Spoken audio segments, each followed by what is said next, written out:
हरियाणा में लोकसभा के बाद विधानसभा के चुनाव होने हैं। ऐसे में खुद को हरियाणा में मजबूत करने की कोशिशों में जुटी आम आदमी पार्टी को चुनावों से पहले एक तगड़ा झटका लगा है। दरअसल आपकी चुनाव कैंपेन कमेटी के चेयरमैन अशोक तंवर ने पार्टी को अलविदा कह दिया।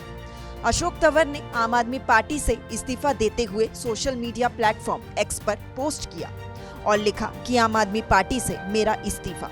चलिए पहले अब आपको ये भी बता दें हम कि आखिर अशोक तंवर है कौन। अशोक तंवर झज्जर के चिमनी गांव से संबंध रखते हैं। हरियाणा कांग्रेस के अध्यक्ष वो रह चुके हैं। कुछ समय के लिए टीएमसी का दामन भी अशोक तंवर ने थामा था। आम आदमी पार्टी में वो शामिल हो गए थे। आपको बताएं कि जेएनयू के छात्र संघ के अध्यक्ष का चुनाव लड़कर वो चर्चा में आए थे। साल 1999 में एनएसयूआई के सचिव रहे और 2003 में अध्यक्ष बने। साल 2009 में कांग्रेस की टिकट पर सिरसा लोकसभा चुनाव जीता। आपको बता दें कि अशोक तंवर कांग्रेस छोड़ने के बाद राजनीतिक उतार चढ़ाव से गुजरते रहे हैं। साल 2019 लोकसभा चुनाव के बाद और हरियाणा विधानसभा चुनाव से ठीक पहले अशोक तंवर ने कांग्रेस पार्टी को अलविदा कह दिया था।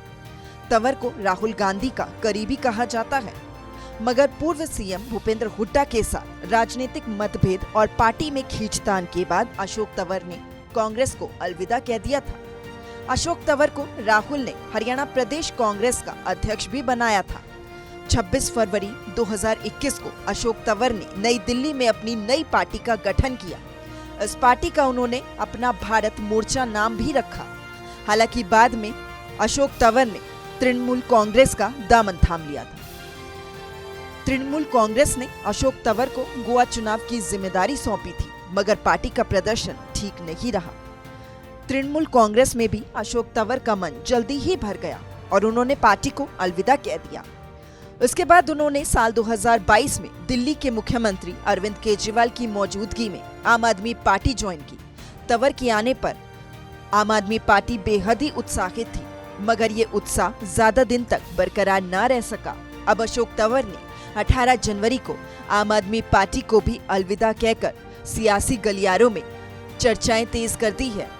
अशोक तंवर के इस्तीफे के बाद सियासत तेज हो गई है। अब हरियाणा बीजेपी प्रदेश अध्यक्ष नायब सैनी की प्रतिक्रिया भी सामने आई है। जानकारी में नहीं है विषय, और भारतीय जनता पार्टी में सभी के लिए रास्ते खुले हैं। कोई व्यक्ति इसमें आ सकता है, ज्वाइन कर सकता है, और पार्टी के अंदर सभी के दरवाजे खुले होते हैं। तो वहीं बीजेपी के राष्ट्रीय सचिव ओम प्रकाश धनखड़ ने आम आदमी पार्टी पर तंज कसते हुए कहा है कि हरियाणा में आम आदमी पार्टी का कोई भविष्य नहीं है।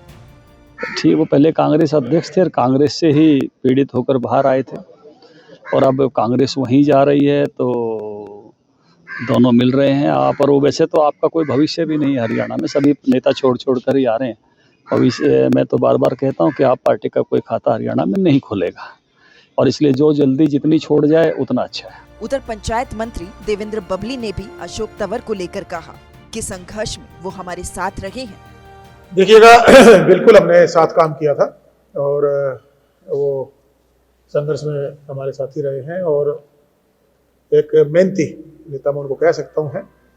अब राजनीतिक फैसला उन्होंने अपने विवेक से लेना है कि हर आदमी अपने विवेक से अपने लोगों के लिए जो प्रदेश में आगे बढ़ाने के लिए हो, या जो एक टीम जिस नेता की भी होती है, उसको कैसे उनको संभाल के चलना है। तो हम तो उज्जवल भविष्य के लिए उनको शुभकामनाएं दे सकते हैं। हर जगह वो कुछ सोच के ही जो पार्टी ज्वाइन करेंगे, सोच के करेंगे, तो मेरी शुभकामनाएं हमेशा उनके साथ ही है। बीजेपी के नेताओं का ये कहना कि पार्टी में हर किसी के लिए दरवाजे खुले हुए हैं, इन अटकलों को तेज करता है कि अशोक तंवर बीजेपी का दामन थाम सकते हैं, क्योंकि कुछ समय पहले मुख्यमंत्री मनोहर लाल से भी अशोक तंवर मुलाकात कर चुके हैं। ऐसे में राजनीति में अपनी राह ढूंढने के लिए निकले अशोक तंवर को अपनी मंजिल मिलती है या नहीं, ये तो वक्त ही बताएगा। चंडीगढ़ से रवि चंदेल के साथ झज्जर से प्रदीप धनखड़ और कुरुक्षेत्र से अशोक यादव की रिपोर्ट, सूर्य समाचार।